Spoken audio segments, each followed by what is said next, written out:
Olá, caríssimos e caríssimas, eu sou o professor Wagner Luiz, professor de Linguagens e Códigos, e estou aqui exatamente para facilitar o teu ingresso na universidade. De que forma? Discutindo aqui sobre pontos relevantes, sobre essa prova que se aproxima. Queria aqui ratificar o fato de que a prova que se aproxima, de acordo com estatísticas, e a matemática me dá subsídio, ela é uma prova que o carro-chefe tem sido a interpretação textual. Então, é uma prova de leitura, é uma prova de compreensão, é uma prova de interpretação. E a primeira questão, que nós vamos exatamente discuti-la, ela vai exatamente exigir de você o conhecimento linguístico. Quando eu falo linguístico, eu lembro a você que interpretar é uma coisa, compreender é uma outra, compreender é você entender. Interpretar é você reconhecer os elementos linguísticos que formalizam o todo do texto. Então, eu quero lembrar a você algumas características e, por favor, tome nota. Isso, caneta, papel, anota. As características de um texto literário, as características de um texto não literário. Então, anote as características de um texto literário. O texto literário. Wagner, a forma como eu analiso um texto literário é a mesma forma que eu analiso um texto não literário? Não, é claro que não. Porque cada texto tem a sua particularidade.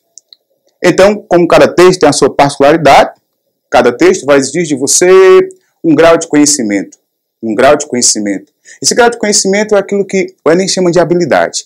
É a habilidade de você untar teu entendimento, a tua compreensão, a interpretação. Aquilo que eu quero, aquilo que eu espero de você. Então, tempo jamais que é suficiente, tome nota. Quais as características, Wagner, de um texto literário? Um texto literário, ele é um texto subjetivo, ele é um texto conotativo, ele é um texto plurissignificativo, ele é um texto em que eu trabalho com um plano de expressão. Com um plano de expressão. Espera aí. O que viria a ser a subjetividade? A subjetividade de um texto literário, antes, se faz necessário lembrar que literatura é a arte que expressa por palavras uma sentimentalidade. O poeta Drummond de Andrade, uma certa vez, disse em um poema chamado Poesia: gastei uma hora pensando um verso que a pena não quer escrever. No entanto, ele está cá dentro, inquieto, vivo, mas não quer sair. Na verdade, a poesia deste momento inunda a minha vida inteira. Se você observar, o poeta ele discute a dificuldade que muitos, talvez você, tenha de externar em palavras aquilo que você sente. É muito difícil. E ele nos traz essa dificuldade. Assim como também um texto, ele nos traz e nos leva a uma função. Há uma função metalinguística em que o poeta discute sobre o próprio processo de escrita, sobre o próprio processo de feitura, de elaboração de um texto. É mais ou menos assim, você é convidado a escrever sobre um assunto de redação. E aquele assunto, o tema, a temática, ela não é de total domínio seu. Ou talvez ela até seja. O que eu quero dizer é que às vezes, por mais ideia que se tenha ou não se tenha, é muito difícil de transpor dentro de uma técnica redacional aquilo que se pensa para um papel. O poeta, ele também nos leva a essa reflexão. A subjetividade, voltando para a questão da subjetividade, seria exatamente a pessoalidade. O que seria a pessoalidade? Bom, dentro de uma forma mais simplória para que você, aluno, possa me compreender. O que será para mim, não será para você. O que eu vejo, talvez você não veja. Ah, Wagner, agora eu estou começando a entender. É por isso que quando eu estou a analisar alguns textos, principalmente literários, muitas vezes eu percebo que quando eu vou para as assertivas, eu acho as assertivas muito parecidas. É, isso mesmo. E aí eu quero que você perceba que o Enem está exatamente abordando neste exato momento, não só a tua capacidade de interpretação, mas também o simples fato, o fato de você atentar para o fato de quê? De que estás trabalhando a competência 5, habilidade 14. Competência 5, habilidade 14.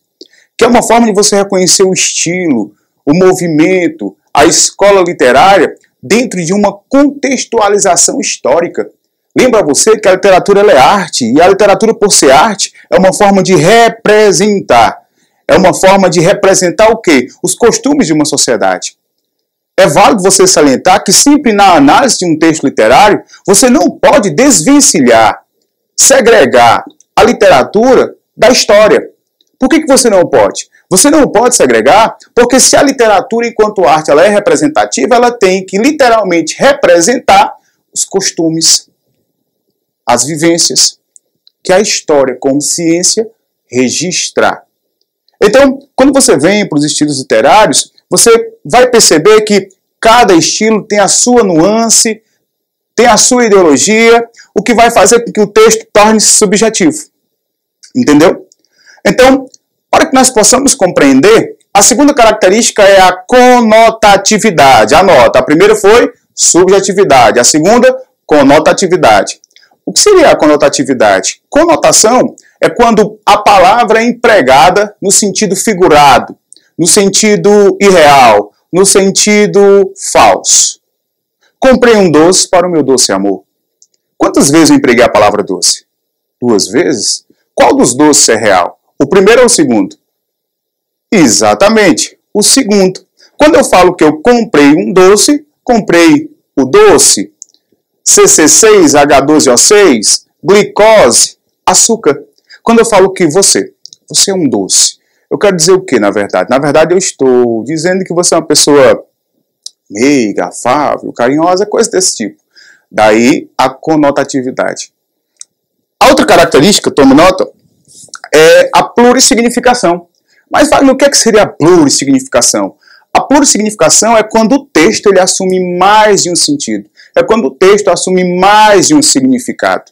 Então você está lendo um texto e de repente, ao reler o mesmo texto, você às vezes, poxa, eu estou percebendo que esse texto tem um outro sentido, diferente do sentido que na primeira leitura eu terminei por visualizá-lo. Daí a plurissignificação e o plano de expressão. O plano de expressão é muito importante você atentar-se porque a forma como se expressa, como se comporta é que vai levar a característica daquele movimento em que você está tentando analisar, em que você está tentando identificar. Identificar. Olha a palavra, olha o direcionamento. Identificar. Eu estou na competência 5, habilidade 14. A competência 5, ela exige de você a habilidade de identificar o estilo literário. E quando eu falo em estilo, eu falo em ideologia, eu falo em estilo de escrita, eu falo em estilo de escrita. É sobre isso que nós vamos discutir. Vejamos, pois, a primeira questão. Acompanhe-nos, por favor, no quadro. Vamos ao quadro? Veja só você. Aqui nós temos soneto de fidelidade, de Vinícius de Moraes. E soneto de fidelidade é um tipo de texto pertencente ao gênero lírico. Peraí, Wagner. É muita informação. Não é muita informação. O que foi que você não entendeu? Porque eu falei tipo? Porque eu falei gênero? Não é a mesma coisa. Veja só você. Gênero lírico. Gênero lírico, tome nota, é todo aquele tipo de texto em que vai expressar um sentimento. E o sentimento, textualmente falando, ele será chamado de eulírico. Quando eu falo que o sentimento será chamado de eulírico, eu quero dizer para você, na verdade, o seguinte. Estou querendo te dizer que, cuidado, em se tratando de literatura, necessariamente eu não só vou falar de amor. Sentimento é tudo aquilo que se possa sentir. Tem um poeta, Augusto dos Anjos, que diz, vezes, ninguém assistiu ao formidável enterro de tua última quimera. Somente a ingratidão esta pantera foi teu companheiro inseparável. Aguarda-te a lama que te espera. Um homem que nesta terra miserável mora entre feras, sente necessidade inevitável de também ser fera. A boca que te beija é a mesma que te escarra, a mão que te afaga é a mesma que te apedreja. Então, se você observar, perceba que neste poema o poeta não falou de amor. Necessariamente ele não se viu na obrigatoriedade de discutir, de falar sobre amor. Então é isso que você tem que atentar-se. Mas aí uma coisa que eu queria que você tomasse nota é que se você observar, olha o texto, olha o título, soneto. Soneto de fidelidade. Peraí, o que é soneto? Tome nota. Soneto, 2 pontos, vou conceituar. Preste atenção. Soneto. Soneto é um poema de 14 versos.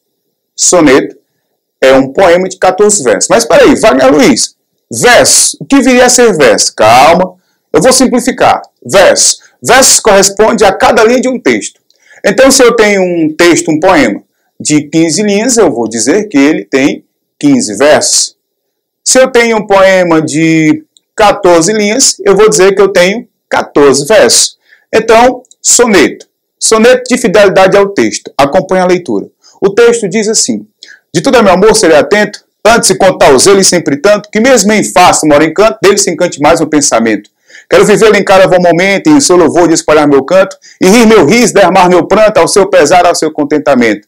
E assim, quando mais tarde me procure, quem sabe a morte, a angústia de quem vive, quem sabe a solidão, o fim de quem ame, eu possa dizer do amor que tive, que não seja mortal, posto que a chama, mas que seja infinito enquanto dure. Vinícius de Moraes, poeta, modernista, poeta da segunda fase modernista, segunda fase modernista. Wagner, são muitas informações. Isso, são muitas informações. Mas você, aluno VDM, você vai exatamente conseguir trabalhar. Porque informações é o que não te faltarão. A segunda fase modernista, eu vou dizer que é toda a literatura composta, é toda a literatura produzida num período, olha só a história, num período de 1930 até 1945. Segundo os maiores estudiosos de literatura, Antônio Cândido, para que você melhor compreenda o modernismo brasileiro, ele vai dividir o modernismo em 3 fases. E a segunda fase, lembro, segunda fase é aquela literatura produzida de 1930 a 1945. Então, essa literatura, essa segunda fase, será chamada de segunda fase, fase de construção na poesia e na prosa. Na poesia eu posso te lembrar alguns nomes como Carlos Drummond de Andrade, Cecília Meirelles, Vinícius de Moraes, Murilo Mendes, Jorge Lima. Venha para a prosa, venha. Na prosa eu tenho a Raquel de Queiroz, eu tenho Graciliano Ramos, eu tenho Érico Veríssimo, eu tenho Jorge Amado, eu tenho José Lins do Rego. Então, são nomes relevantes que terminam enaltecendo a nossa literatura. Quando eu falo a nossa literatura, veja só na prosa que eu tenho os prosadores regionalistas. Quando eu falo a nossa literatura, eu estou falando da nossa literatura, a literatura regional, a literatura nordestina, com uma temática fantástica, com uma temática relevante da CK. Mas vejamos o texto. De acordo com a questão, veja só você o direcionamento, o comando, ok? O comando nos diz assim: nos 2 primeiros quartetos do soneto de Vinícius, delineia-se a ideia de que o poeta delineia-se, compreende-se, pode-se inferir que... Quais as palavras-chave? Quarteto. O que é quarteto? Quarteto é uma estrofe. De quantos versos? 4. Quarteto. Terceto. 3. Veja só. O soneto, ele é classificado em 3. Eu tenho o soneto monofrásico, eu tenho o soneto petrarquiano e eu tenho o soneto shakespeariano. O que eu preciso saber? Sejamos, pois, objetivos. Que o soneto em discussão, ele é petrarquiano, também chamado de italiano.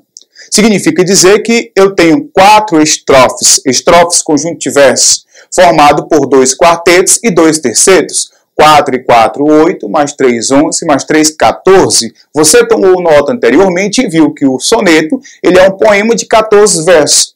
De acordo com o comando da questão, ele quer apenas que você perceba de acordo com os 2 primeiros quartetos. Então, os 2 primeiros quartetos dizem assim, acompanhe só.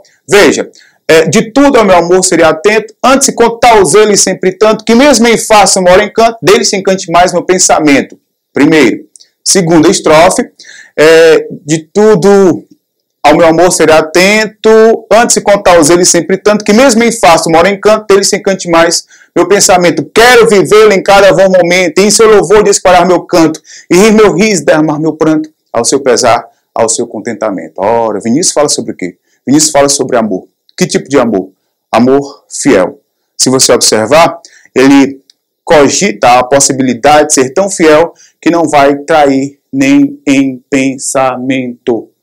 Então, se você observar, de acordo com as assertivas que nós temos, assertivar nos diz, não acredita no amor como entrega total entre 2 pessoas. Vinícius de Moraes não acredita no amor, poeta, diplomata, compositor, advogado, o homem que casou 9 vezes, tinha todas as mulheres que desejava, não acreditavam no amor? Essa assertiva você não poderá marcar. A assertiva B diz: acredita que, mesmo amando muito uma pessoa, é possível apaixonar-se por outra e trocar de amor? É bem típico de Vinícius Moraes. É claro que, na pessoalidade, ele fazia isso, mas perceba que é de acordo com o texto. Não vamos confundir a análise de um texto com a análise de quem o escreveu, de quem o produziu. Não se pode marcar, apesar de ser bem típico de Vinícius, né? Alternativa C, entende que somente a morte é capaz de findar com o amor de duas pessoas? Não, essa alternativa aí, de todas até então analisadas, é a mais absurda. O texto não fala, o texto não discute sobre tal fato. D, concebe o amor como um sentimento intenso a ser compartilhado, tanto na alegria quanto na tristeza. Essa é a assertiva que você vai marcar, porque essa é a assertiva D, de dedicação. Muito obrigado por ter nos acompanhado e assista os outros vídeos que estão por vir. Beijo do Abraluno, até logo mais. Abraço!